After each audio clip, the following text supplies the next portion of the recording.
Basically ഇപ്പോൾ craft ചെയ്യുന്ന ഏത് യൂട്യൂബറിന്റെ ചാനൽ എടുത്ത് നോക്കിയാലും അവിടെയൊക്കെ ഡൈ കട്ട് സ്മാർട്ട് കാണും. അപ്പോൾ ഞാനും മേടിച്ചു. അപ്പോൾ ഇതിന്റെ അൺബോക്സിങ് വീഡിയോ ആണ് ഇന്ന്. അപ്പോൾ നമുക്ക് ഞാൻ മേടിച്ച സാധനങ്ങളൊക്കെ ഒന്ന് നോക്കാം.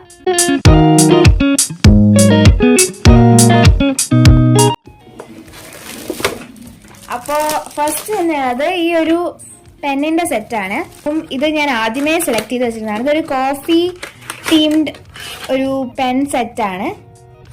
ഇതെനിക്ക് നല്ല ഇഷ്ടപ്പെട്ടു. കാര്യം ഇത് നല്ല എസ്തെറ്റിക്കും നല്ല ക്യൂട്ടായിട്ട് തോന്നി. അപ്പോൾ ഇതാണ് ഫസ്റ്റ് ഞാൻ മേടിച്ചത്. നമ്മുടെ സെക്കൻഡ് പ്രോഡക്റ്റ് ഈ ഒരു വാക്സ് സ്റ്റാമ്പ് സ്റ്റിക്കേഴ്സ് ആണ്. ഇത് പല ഷെയ്ഡ്സിൽ അവൈലബിൾ ആണ്. ഞാനിപ്പോൾ ചൂസ് ചെയ്തൊരു പേർപ്പിൾ തീംഡ് ആണ്. നെക്സ്റ്റ് വരുന്നത് ഈ സ്റ്റിക്കർ റോളാണ്. ഇതിനകത്ത് നമുക്ക് ജേർണലിങ്ങിനൊക്കെ യൂസ് ചെയ്യാൻ പറ്റുന്ന കുറേ റാൻഡം ഫ്രേസസ് ഒക്കെ എഴുതിയിട്ടുണ്ട്. ക്യൂട്ടായിട്ടുള്ള സ്റ്റിക്കേഴ്സ് ആണ് കേട്ടോ ഇതൊക്കെ. നെക്സ്റ്റ് പ്രോഡക്റ്റ് വരുന്നത് ഈ വിൻറ്റേജ് സ്റ്റാമ്പ് റോളാണ്. ഇതെനിക്ക് നല്ല ഇഷ്ടപ്പെട്ടു. ഇതും നമ്മൾ ജേർണലിങ് ചെയ്യുമ്പോൾ യൂസ് ചെയ്യാൻ പറ്റുന്ന സാധനങ്ങളാണ്. ഇത് കണ്ടോ, ഇതിനകത്ത് ഇങ്ങനെ സെയിം രീതിയിൽ സ്റ്റിക്കേഴ്സ് ഉണ്ട് ഇങ്ങനെ.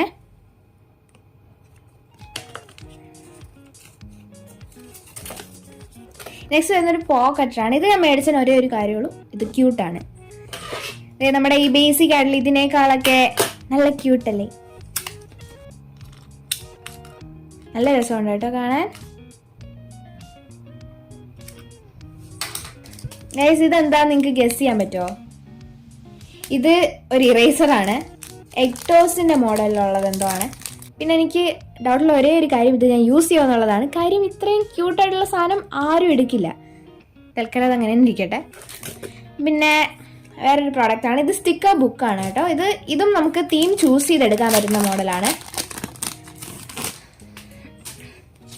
ഇതിനകത്ത് ഇങ്ങനെ 20 ഷീറ്റ്സ് സ്റ്റിക്കേഴ്സ് വരുന്നുണ്ട്. ഇത് ഞാനിപ്പോൾ ചൂസ് ചെയ്തത് മിൻറ്റ് ഗ്രീൻ പേസ്റ്റൽ കളേഴ്സിലാണ് അവൈലബിൾ ആയിട്ടുള്ളത്. അപ്പോൾ എനിക്ക് ഈ ഒരു കളർ നന്നായിട്ട് തോന്നി, അതുകൊണ്ടാണ് ഞാൻ ഇതെടുത്തത്. കുറേ സ്റ്റിക്കേഴ്സ് ഉണ്ട്. ഇതും വിൻറ്റേജ് മോഡലിൽ വരുന്ന ഒരു സെറ്റ് സ്റ്റിക്കേഴ്സ് ആണ്. എനിക്ക് വിൻറ്റേജ് എന്ന് പറഞ്ഞാൽ ഭയങ്കര ക്രേസ് ആണ്. എനിക്ക് ജേർണലിങ് ചെയ്യുമ്പോഴത്തേക്കും ഇങ്ങനത്തെ വിൻറ്റേജ് സ്റ്റിക്കേഴ്സ് ഒട്ടിക്കാൻ ഭയങ്കര ഇഷ്ടമാണ്. അപ്പോൾ ഇതായിരുന്നു നമ്മുടെ ലാസ്റ്റ് ആൻഡ് ഫൈനൽ പ്രോഡക്റ്റ്. ഇതെനിക്ക് ഒത്തിരി ഇഷ്ടമായി, കാണാൻ നല്ല രസമുണ്ട്.